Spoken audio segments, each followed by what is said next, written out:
Hey everybody, it is Dak here from the Ed Boys, and today's video is going to be about the Nightmare of Ashihama, which was just released a day ago on OSRS. This new boss was originally compared to the Corporal Beast by the developers when it comes to mechanics.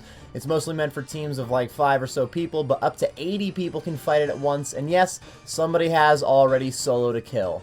First, I'm going to go over what I noticed as far as how to fight the boss and what the mechanics are, and then I'll talk about some like pros and cons and really my opinions that I've seen from this boss, and then finish up the vid with a couple of highlights from day one. First of all, with all the people around, I did turn on my entity hider on RuneLite to get rid of some of the lag, so if you're wondering why you can only see me, I'm not soloing this boss in any of these clips. You just can only see the one character because I have the rest of them turned off. There is one instance per world, and the fight scales based on how many people are in there, so you're not allowed to enter in the middle of a fight. For the first few days, this is likely going to mean you'll find yourself waiting outside a little bit more often since the place is crowded, but honestly, even just the night after it came out, I found even a few empty worlds when hopping around. It's not that bad to get in there. There are 3 phases to the boss fight, and if you're waiting outside, you can tell which phase the fight is in based on the symbol under the boss. If it's a demon face, you're on phase 1. If it's almost like a yin-yang symbol, then you're on phase 2. And if there's 3 teardrops, that means it's phase 3. From what I've seen and what I've been doing, you go in with magic and a melee setup. Mostly, the melee is important. The mage switches, it's just like a weapon, and then an occult necklace, and anything else that adds extra mage damage, like ancestral or a tormented bracelet. The scythe is your top tier melee weapon of choice, but I currently have been using my bludgeon. I am still using bruise and blood spells, but without a doubt, once you get the fight down, you can minimize to food and no blood spells, and then an SGS can also help you out a lot. During the whole fight, you should prioritize Protect from Magic. She has a magic ranged and melee attack. First of all, in your melee gear, your worst defense is going to be magic, so that's part of the reason you just want to sit on that protection prayer. But in here, you can react to the range attack, and the magic attack you cannot react to. When she uses mage, she'll spin around, and some sort of like red flower petals kind of appear around her. You have to have Protect from Magic on before the start of that animation for it to work, just like most attacks in the game. The range attack, she'll start to kind of snap around like one of those creepy-ass demons from a horror movie, and with this one, you can hear the click-clacks when it happens, and you can react to it because it won't attack until the 4th tick, the 4th click, I guess you could call it. The attack is 4 ticks long, and on the 4th one's when it decides damage, so you can hear click, clack, click, and during that, you turn on your Protect from Range. The 4th one is when it attacks, and afterwards, you go right to Protect from Magic again. The melee hit, on the other hand, I'm not 100% sure what the best strategy is to dodge it yet. I've heard that she only targets the person with the most defense in the room, but the melee hit seems to also kind of hit an area of effect, so if you're standing near the guy getting targeted, you'll also be taking some melee damage. I think most higher level attempts and smaller teams are at least making sure to walk away from the boss between attacks to attempt to avoid the melee hits, but I'm not 100% sure on that one. Once the fight begins, you first attack the Nightmare's shield. You can tell when she's in her shield phase because her health is blue and there's blue hit splats when you attack her. You want to use melee on this shield as it is weak to crush. The shield health will scale based on how many people are in the room, and if I'm not mistaken, it does rebalance after each phase, so if somebody dies, you're not screwed without them and have to still fight the, 80-person boss if you were down to 6 people. That'd be pretty rough at 74 if your teammates died, I guess. Once you've knocked out the shield, you can start charging up the pillars in the corner of the room with magic. Once they are fully charged, they damage the Nightmare for 1/3 of its health, hence the 3 phases. Between phases, right after the pillars go down, she's going to spawn some sleepwalkers in the corner of the room, which should be knocked out as soon as possible.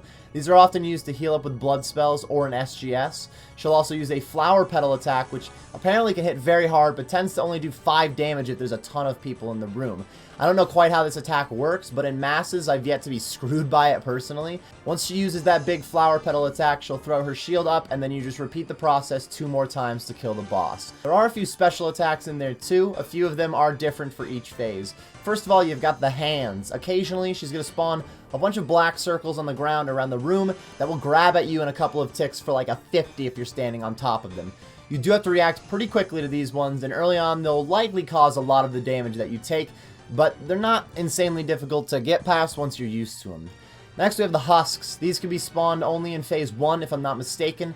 I'm pretty sure that's the case because she shows that phase 1 demon face under her when it happens, but I could be wrong on that note.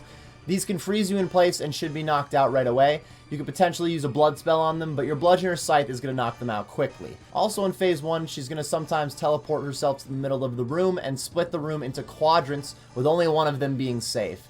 The one that's surrounded with actual green petals is the safe one. Anyone who's standing outside of those petals is not only taking damage, but if she's in her shield, you're healing that shield too, which messes up your teammates, so you have to get yourself to the correct quadrant as soon as possible. In phase 2, she has an attack that'll make your screen start to glow pink for a second, but then not do any damage to you. It is going to mess with your protection prayers though, basically shifting them all to the right. Now when you click on protect from mage, it's actually going to use protect from range. Range will use melee, and melee is going to use magic. This attack can fuck you up at first, but it's really not that bad to get down. Basically, you stay on protect from melee unless you hear a ranged hit, and then you switch over to protect from magic for now. This curse lasts for about 6 of her attacks, and then your prayers will go back to normal. She will also spawn some parasites inside some of the players in this room. It's important to drink either a Relisum's Balm, however it's pronounced, or a Sanfu's Serum. Otherwise, in a few seconds, the parasite's going to burst out of your stomach, doing like 50 damage to you. Plus, the parasites that spawn are going to heal the boss, so it's important to knock out as many of them as possible if you see them spawn. If I'm not mistaken, drinking the balm just kills it when it's inside of you. It doesn't necessarily spawn at all. I guess it's possible that it spawns and just doesn't do damage to you, but there's usually so many people in the fights that I'm involved in. I don't know exactly how the mechanics works, but I'm assuming the case is if everybody that got impregnated with a spawn were to sip their balm, none of those spawns, none of those parasites would even come out, and that would mean you're guaranteed to get no healing done on the boss, and that's probably fairly important when it comes to speed of kill. Finally, when we get to phase 3, we first have the mushroom spores around on the ground. If you're too close to one of these, it will turn off your run and disable you from turning it on for a little bit. This disease can also be spread, so if you weren't close enough to a spore, but you're too close to a player that was close enough to a spore, it'll spread to you, turning off your run. This is probably the least detrimental mechanic in the fight, as long as you are ready for the next attack, though. When I say next attack, I don't mean it happens right after each mushroom spawn, but the final special attack that can happen, it's also only on this 3rd phase. Apparently it's been called the Falcon Punch, but anybody who's played Super Smash Bros. Is clearly aware this is a Falcon Kick, if you look at it. She teleports to a spot on the side of the room, and then she's going to quickly dash all the way across the room. If you're in her way while that happens, you can take up to 60 damage. It's possible it's higher than a 60, but 60 is the max that I have seen. Since there's a different set of special attacks on each phase, the fight requires a bit of focus, but none of the specific mechanics are very difficult to dodge. It's without a doubt high-level content, I guess you would say endgame content, similar to Corp like they said it would be. I've been fighting the boss in large groups so far only, but I am interested to see what teams of 5 or 6 are learning to do for maximum kills per hour, and not spending a ridiculous amount of money at the same time. The Nightmare's drop table seems to be balanced to focus on uniques instead of the regular drops, which I have been preaching for a good amount of time that this is a good thing. Also, as we get better at fighting the Nightmare, the terrible loot's not going to make for as big of a net loss, since you won't be using as many supplies most likely. In general, I imagine it'll always be a little bit of a loss per kill, but maybe we get it down to where you can use basically 0 supplies on a kill with a good team. The run to the boss is also very lengthy, which generally motivates players to try and get longer trips rather than banking and using their house pool to heal up after each kill. This is interesting since it requires a little bit more strategy from players, depending on team size too, of course.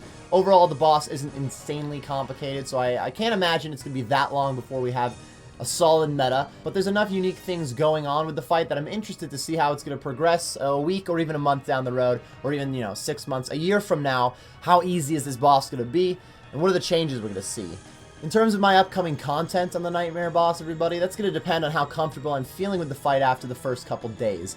Even day 1, I felt pretty good with progress when it came to not using nearly as many supplies per kill, but it does require a lot of focus, and I'm currently trying to lean on the bosses that I can fight while doing Winter Taught on my hardcore so I can get that grind done. So for the PVM God series, the next episode is going to have a few clips with the Nightmare in it, no doubt, and these drops are now on the goals list for that series, but I'm not guaranteeing that I'm going to try and grind that on item right away. The uniques are pretty cool though, to be honest. The armor is great for crush offense, which is also going to be interesting for pace of kill on some bosses like Tecton and KQ, even Seracnus. Plus the mace is a brand new rapier with a crush bonus basically, which is just filthy. The Nightmare staff is one of the cooler items that they've added to the game, and apparently it's insanely powerful. Since we're only a day or 2 into the boss, it's very possible that a lot of these things are going to change. Mostly it would be balancing issues that would be possibly changed, obviously, but I've not really heard a lot of complaints about things being overpowered, and if anything, some people hate on the drop table, but we'll see what Jagex's response on that is. Those are the main things that I've got for day 1 of the Nightmare. I only did about 40 kills on the first day myself, I spent the rest of the time trying to watch others getting more information. I'm very interested in trying out a few more kills over the weekend and seeing how the meta progresses. I'm not wrapping up this video yet right here though. There's a couple of highlights from day one. Not too many out of just 40 kills, but at the same time, when it comes to new PVM content, I always feel like each kill is a highlight since I don't really know what's going to happen. It's always new to me. And not like one specific reoccurring nightmare that I clearly had some fear of. I just like... Oh, I just ran right into this attack! Oh, it was close! Jesus Christ! See how it says in my chat the totem is already charged? Does it say pillar or totem? Totem. Oh, I just died? I didn't even see myself get killed. Was I impregnated? I was, dude! I missed that every time. That's insane. That's the worst attack. So simple, dude. So simple to dodge. Sip the potion you bring with you. What? Oh my god, I have 7 health now. I was standing under him, wasn't I? Oh, if I did not get that prayer flick, it probably kills me.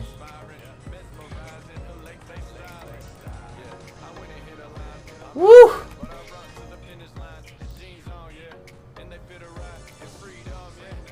That's 6 kills in the trip, 518 pure essence. Worst drop yet. So they didn't really nail that part of it.